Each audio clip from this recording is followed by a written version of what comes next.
Hello everyone, and welcome back to tonight's episode of 3420 News. I'm your host, Rusty, and tonight on the show, the fourth domain of life? Could it be plausible? Repopulation.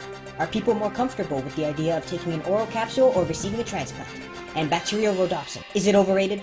But first, we have a special guest on the show who agreed to be interviewed in light of their recent activities across the globe. Interviewers? Thanks, Rusty. I'm Staphylococcus. And I'm E. coli. And tonight we've got an exclusive interview with a very infamous microbe.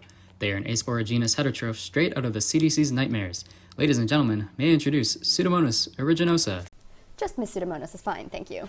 Well, Miss Pseudomonas, you seem to have a bad reputation out there.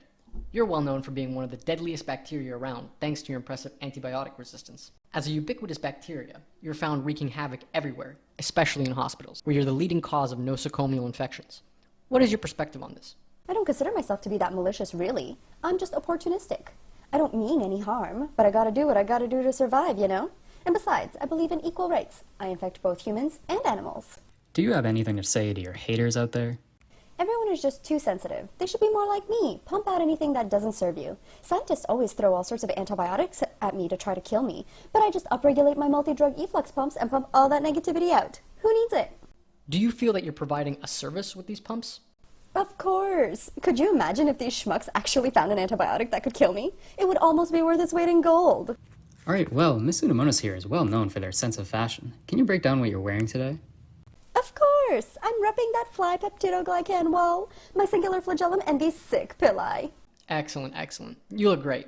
Well, Miss Pseudomonas, we've talked a bit about how you've been a general menace to society, but I want to know if there's anything that you've been working on with scientists that might be beneficial.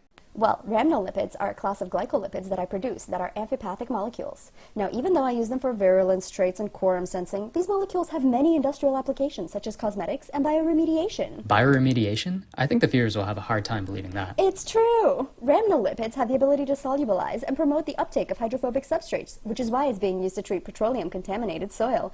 Plus, as a biosurfactant, these rhamnolipids are biodegradable and non-toxic, having minimal impact on the health of the environment they're applied in. Well, that is simply fantastic, Miss Pseudomonas. I'm just looking at our clock here, and it looks like we're starting to run out of time. So I have one final question for you.